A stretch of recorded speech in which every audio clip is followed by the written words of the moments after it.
A very good morning to the students of class 7th. In the previous videos, we have completed lesson 1, The Tiny Teacher of Supplementary Book. Now we are going to start chapter number 2, Bringing Up Curry. Bringing up का meaning होता है बेटा take care of, बड़ा करना.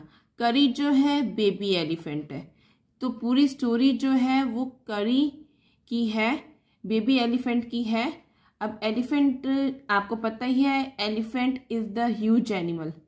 Elephant is the largest animal on the land. Clear है ना? तो आपको कितनी एक्साइटमेंट होती है जब आप जू में या किसी रोड पर एलिफेंट को देखती हो, कितना ह्यूज होता है ना? तो ऐसे ही बेबी एलिफेंट के बारे में हम ये स्टोरी रीड करने जा रहे हैं, ब्रिंगिंग अप करी. इंट्रोडक्शन पहले रीड करते हैं. करी, a 5-month-old baby elephant, lives and grows up with his 9-year-old friend and keeper. करी एक 5 मंथ का बेबी एलिफेंट है जो अपने 9 ईयर के फ्रेंड और कीपर के साथ रहता है और बड़ा होता है. करी doesn't eat much, just about 16 kilograms of delicious twigs a day. करी ज़्यादा नहीं खाता है, बस डेली के 16 kg tasty twigs means trees की सॉफ्ट ब्रांचेस को खाता है. प्लेफुल एंड सेंसिटिव, करी saves a boy from drowning. करी प्लेफुल और सेंसिटिव है. प्लेफुल में फन लविंग है और एक बॉय को डूबने से बचाता है. स्टार्ट करते हैं बेटा. करी the elephant was 5 months old when he was given to me to take care of.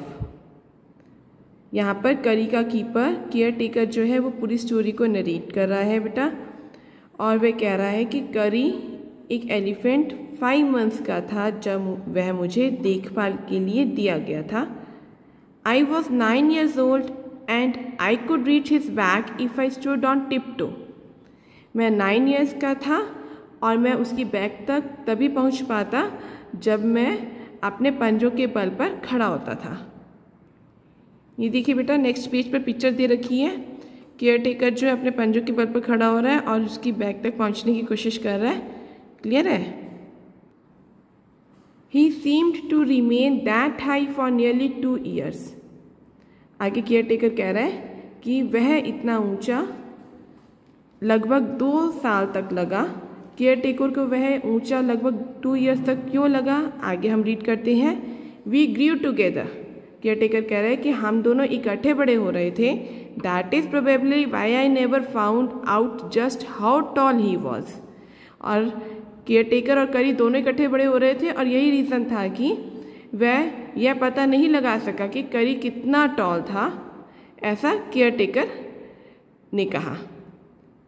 He lived in a pavilion under a thatched roof which was rested on thick tree stumps. वह एक pavilion में रहता था जिसकी, थैश्ड का मतलब है जिसकी स्ट्रॉ लीव्स या ग्रास से कवर्ड रूफ थी. ठीक है, थैश्ड रूफ का मतलब ये आएगा. वह एक पवेलियन में रहता था जिसकी रूफ जो थी स्ट्रॉ लीव्स और ग्रास से कवर्ड थी. और पवेलियन को क्या बोलते हैं बेटा? A temporary open building use as a shelter. Open building होती है जहाँ पर रह सकते हैं, शेल्टर की तरह हम उसे यूज़ कर सकते हैं. तो जो पवेलियन थी, he lived in a pavilion under a thatched roof which rested on thick tree stumps. जो पवेलियन किस पर टिकी हुई थी? ठीक है, ट्री के मोटे स्टम्प्स पर टिका हुआ था pavilion, so that it could not fall in when Curry bumped against the poles as he moved about. ताकि मोटे तनों पर पवेलियन क्यों टिका हुआ था? ताकि जब करी इन पोल्स को घूमते हुए बम्प मीन्स हिट करे, टक्कर मारे, यानी कि करी की अगर उन पोल्स के साथ टक्कर हो जाए तो वह गिरे नहीं. Clear? Next paragraph. One of the first things Curry did was to save the life of a boy. Curry ने जो फर्स्ट थिंग की थी वह क्या थी? उसने एक बॉय की लाइफ को सेव किया था.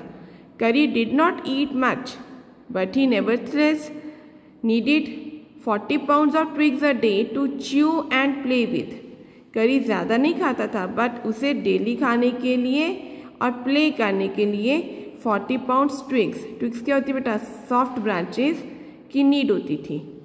Every day I used to take him to the river in the morning for his bath. Daily मैं उसे मॉर्निंग में उसे नहलाने के लिए रिवर पर ले जाता था. He would lie down on the sand bank while I rubbed him with the clean sand of the river for an hour. He would lie down on the sand bank. वह river के किनारे जो sand होती है, रेत में late जाता था और I rubbed him with the clean sand of the river for an hour. और मैं उसकी 1 hour तक उसकी बॉडी पर सैंड रगड़ता था. After that he would lie in the water for a long time. और उसके बाद करीब लॉन्ग टाइम के लिए वाटर में रहता. On coming out his skin would be shining like ebony. Water से बाहर निकलने पर उसकी स्किन एबनी जैसी शाइन करती. Ebony is a type of hardwood. ठीक है, शाइनिंग और हार्डवुड होती है, तो उसकी स्किन एबनी की तरह शाइन करती जब वो वाटर से बाहर निकलता. And he would squeal with pleasure as I rubbed water down his back. आगे केयर टेकर कह रहा है कि वह खुशी से ऊंची आवाज़ निकालता जब मैं उसकी बैक पर वाटर डालता. Then I would take him by the ear. फिर मैं उसे ईयर से पकड़ता. बिकॉज क्योंकि that is the easiest way to lead an elephant. क्योंकि यह सबसे ईजी वे होता है एक एलिफेंट को ले जाने का. And leave him on the edge of the jungle. और उसे जंगल के किनारे पर छोड़ देता. While I went into the forest to get some luscious twigs for his dinner. और जबकि मैं फॉरेस्ट में उसके डिनर के लिए लशियस होता है टेस्टी सॉफ्ट ब्रांचेस लाने के लिए चला जाता था. One has to have a very sharp hatchet to cut down these twigs. इन ट्विग्स को कट करने के लिए किसी के पास हैचेट होना चाहिए. हैचेट क्या होता है बेटा? हैचेट होता है एक ऐसा टूल होता है जिसका शार्प ब्लेड होता है, ठीक है, जिससे ट्विग्स और लकड़ियाँ काटते हैं, तो वो हैचेट होता है. One has to have a very sharp hatchet to cut down these twigs. इन ट्विग्स को कट करने के लिए किसी के पास शार्प हैचेट होना चाहिए. It takes half an hour to sharpen the hatchet. और इस हैचेट को शार्प करने के लिए आधा घंटा लगता है. Because if a twig is mutilated an elephant will not touch it.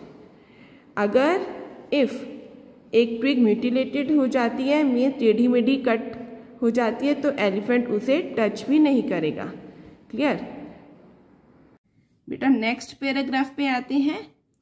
It was not an easy job to get twigs and saplings for Kari. Kari के लिए ट्विग्स और सैपलिंग्स. सैपलिंग्स क्या होता है? नए पौधे, ठीक है, न्यू प्लांट्स को बोलते हैं. It was not an easy job to get twigs and saplings for Kari. Kari के लिए ट्विग्स और सैपलिंग्स नए पौधे लाना कोई ईजी काम नहीं था. I had to climb all kinds of trees to get the most delicate and tender twigs. मुझे डेलिकेट और सॉफ्ट ट्विग्स के लिए हर टाइप के पेड़ों पर चढ़ना होता था, ऐसा केयर टेकर कह रहा है. As he was very fond of the young branches of the banyan tree, which grows like a cathedral of leaves and branches, I was gathering some one spring day in March when I suddenly heard Curry calling to me in the distance. As he was very fond of young branches of the banyan tree. आगे caretaker कह रहा है क्योंकि वह banyan tree की new branches का शौकीन था, जिसको which grows like a cathedral of leaves and branches, जिसको ब्रांचेस और लीव्स बहुत हाइट पर ग्रो करती हैं. मतलब जिसकी मतलब ऐसे है कि banyan tree की जो ब्रांचेस हैं और लीव्स बहुत हाइट पर ग्रो करती हैं. कैथेड्रल का मीनिंग वैसे यहाँ बेटा चर्च होता है, लेकिन यहाँ पर लीव्स और ब्रांचेस की हाइट को कैथेड्रल के जैसे कहा गया है. मीन्स जैसे चर्च बहुत हाइट पर होता है, तो वो ये कह रहे हैं कि बैनियन ट्री की लीव्स और ब्रांचेस जो है बहुत हाइट पर होती थी, तो उसका जो है उसको खाना उसे बहुत पसंद था. I was gathering some. आगे जो है केयर टेकर कह रहा है कि one spring day in March I was gathering some. March में एक स्प्रिंग डे को मैं कुछ ब्रांचेस इकट्ठे कर रहा था. When I suddenly heard Kari calling to me in the distance. जब मैंने करी को मुझे दूर से बुलाते हुए सुना. As he was still very young, the call was more like that of a baby than an elephant. क्योंकि वह बहुत छोटा था तो उसकी आवाज एक बिग एलिफेंट के बजाय बेबी एलिफेंट के जैसे ही थी. I thought somebody was hurting him. मैंने सोचा कि कोई उसे हर्ट कर रहा था. So I came down from my tree. और मैं अपने ट्री से नीचे उतरा and ran very fast to the edge of the forest where I had left him. और फॉरेस्ट की एज की तरफ तेज भागा जहाँ मैंने उसे छोड़ा था. But he was not there. But वह वहाँ पर नहीं था. I looked all over but I could not find him. मैंने उसको चारों तरफ देखा but मैं उसे नहीं ढूंढ पाया. So up to this point we have read in this video. Okay बेटा. Rest of the part we will read in the next videos. So hope you have understood para 1 to 4 of this part. Okay, thanks and have a nice day.